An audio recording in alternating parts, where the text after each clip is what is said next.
सबको नमस्कार। सबसे पहले तो कुछ नई दायित्व वाले लोग हैं तो मैं परिचय करवा दूं ताकि आपको भी सुविधा रहेगी। श्रीमान मनसुख भाई मांडविया वे अभी हमारे नए हेल्थ मिनिस्टर बने हैं। उनके साथ एमओएस के रूप में डॉक्टर भारती पवार जी भी बैठी हैं। वो हमारे हेल्थ विभाग में एमओएस के रूप में काम कर रही है। दो और लोग हैं जिनका आपका संबंध रेगुलर रहने वाला है। वो है डोनर मंत्रालय के नए मंत्री श्रीमान जी किशन रेड्डी जी, और उनके साथ एमओएस बैठे हैं श्रीमान बीएल वर्मा जी। तो ये परिचय भी आपके लिए बहुत जरूरी है। साथियों, कोरोना से नॉर्थ ईस्ट में आप सभी किस प्रकार से कुछ इनोवेटिव आइडियाज के साथ इससे निपटने के लिए जो मेहनत कर रहे हैं, आपने जो योजनाएं बनाई हैं, जो साकार किया है, उसका विस्तार से आपने वर्णन किया। आप लोग और एक प्रकार से पूरा देश और विशेष करके हमारे हेल्थ वर्कर्स, हर किसी ने अपनी अपनी जिम्मेवारी निभाने के लिए गत 1.5 साल से लगातार परिश्रम किया है। नॉर्थ ईस्ट की भौगोलिक चुनौतियों के बावजूद टेस्टिंग और ट्रीटमेंट से लेकर वैक्सीनेशन का इंफ्रास्ट्रक्चर तैयार किया गया है। और विशेष रूप से आज मैंने देखा कि आपने जिस प्रकार से, ठीक है 4 राज्यों को भी इंप्रूव करना बाकी है, लेकिन बाकियों ने बड़ी सेंसिटिविटी के साथ वेस्टेज को बहुत बड़ी मात्रा में रोका। इतना ही नहीं, आपने हर वायरल में से मैक्सिमम यूटिलिटी का भी काम किया और एक प्रकार से आपने प्लस प्रयास किया। तो मैं आपके इस प्रयास को, और खास करके जो हमारे मेडिकल फील्ड के लोग हैं जिन्होंने ये कुशलता दिखाई है, मैं उस टीम को बहुत बधाई देता हूं, क्योंकि वैक्सीनेशन में वैक्सीन का इतना महत्व है और उसको इस प्रकार से पूरी तरह सेंसिटिविटी से हैंडल किया है। इसलिए मैं आपके सभी हेल्थ सेक्टर में काम करने वाले साथियों को बधाई देता हूं। और जिन 4 राज्यों में अभी कुछ कमी महसूस हो रही है, वहां पर भी बहुत अच्छे ढंग से इस काम को किया जाएगा, ऐसा मुझे पूरा विश्वास है। साथियों, वर्तमान परिस्थिति से हम सब भली भांति परिचित हैं। कोविड की दूसरी लहर के दौरान अलग अलग सरकारों द्वारा मिलकर जो सामूहिक प्रयास किए हैं और उसका परिणाम भी दिख रहा है। लेकिन नॉर्थ ईस्ट के कुछ जिले ऐसे हैं जहां संक्रमण के मामलों में बढ़ोतरी दर्ज की जा रही है। इन संकेतों को हमें पकड़ना होगा। हमें और सतर्क रहने की जरूरत है और लोगों को भी लगातार सतर्क करते रहना पड़ेगा।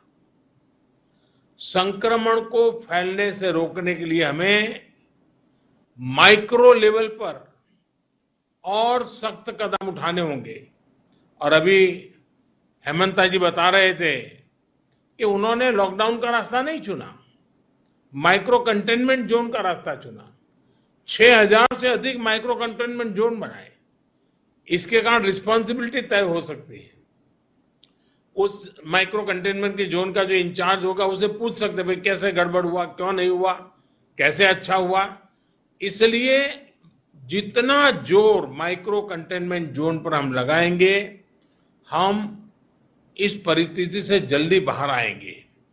और बीते 1.5 साल में जो अनुभव हमें मिले हैं, जो बेस्ट प्रैक्टिसेस हमने देखी है, हमें उसका भी पूरा इस्तेमाल करना होगा।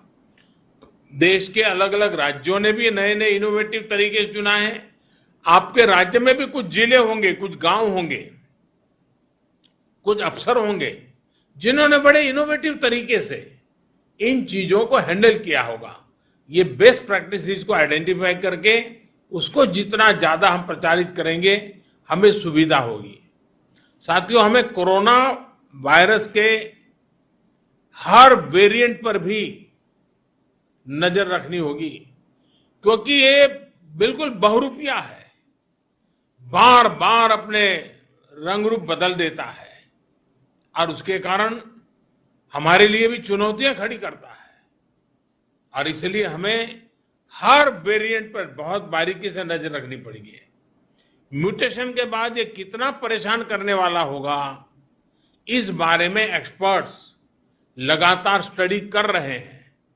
पूरी टीम हर बदलाव पर नजर कर रही है। ऐसे में प्रिवेंशन और ट्रीटमेंट ये बहुत जरूरी है।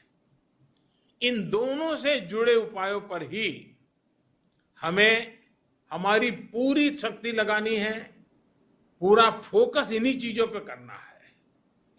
वायरस का प्रहार वो 2 गज की दूरी, मास्क और वैक्सीनेशन के कवच के सामने कमजोर पड़ जाएगा। और ये हम पिछले 1.5 साल के अनुभव से देखा है। वही टेस्टिंग, ट्रैकिंग और ट्रीटमेंट, इसकी जो हमारी रणनीति है, जो हमारा इंफ्रास्ट्रक्चर है, वो अगर बेहतर होगा तो ज्यादा से ज्यादा जीवन बचाने में हम सफल रहेंगे।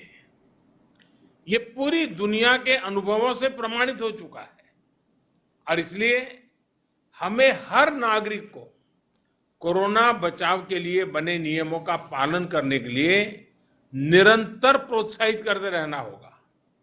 समाज के भी, सिविल सोसाइटी के लोग हो, धार्मिक समाज के जीवन के आगे मुखिया लोग हो, इन सब से बार बार ये बातें आती रहे, इसके लिए प्रयास करना पड़ेगा। साथियों, ये सही है कि कोरोना की वजह से टूरिज्म, व्यापार, कारोबार ये बहुत प्रभावित हुआ है। लेकिन आज मैं बहुत जोर देकर कहूंगा कि हिल स्टेशन में, मार्केट्स में बिना मास्क पहने, बिना प्रोटोकॉल का अमल किए बिना भारी भीड़ का उमड़ना, मैं समझता हूं एक चिंता का विषय है, ये ठीक नहीं है। कई बार हम ये तर्क सुनते हैं और कुछ लोग तो बड़ा सीना तान करके बोलते हैं, अरे भाई, तीसरी लहर आने से पहले हम एंजॉय करना चाहते हैं। ये बात लोगों को समझाना जरूरी है कि तीसरी लहर अपने आप नहीं आएगी। कभी कभी लोग सवाल पूछते हैं, तीसरी लहर की क्या तैयारी की है, तीसरी लहर के लिए आप क्या करेंगे।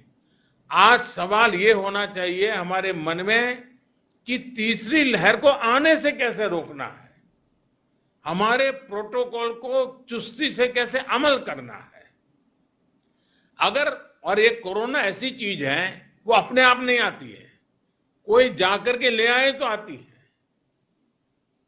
और इसलिए हम अगर इन चीजों को बराबर सावधानी करेंगे तो हम तीसरी लहर को ही रोक पाएंगे।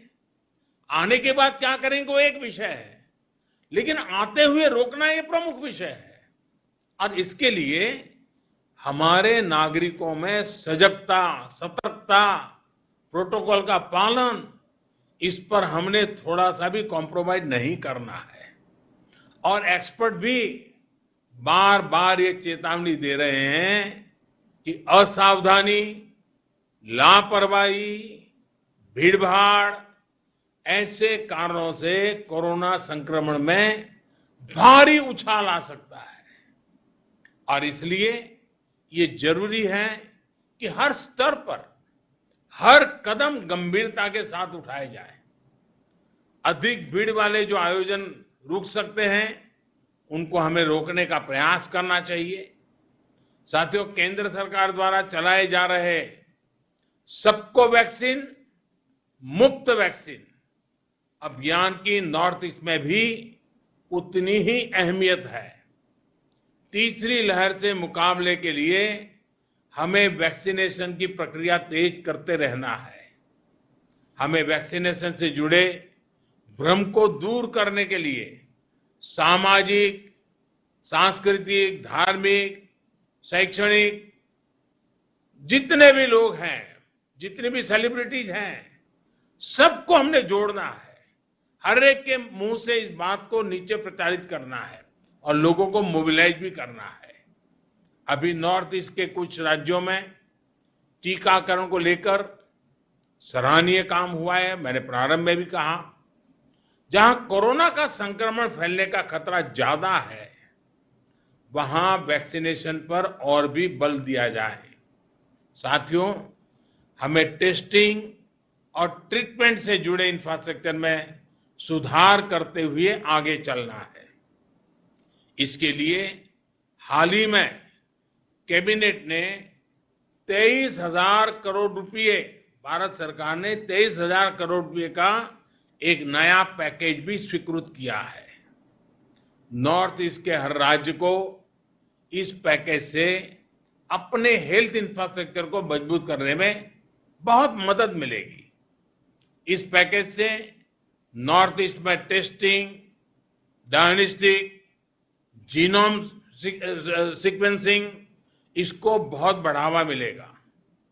जहां केस बढ़ रहे हैं, वहां तुरंत आईसीयू बेड कैपेसिटी बढ़ाने में भी इससे मदद मिलेगी।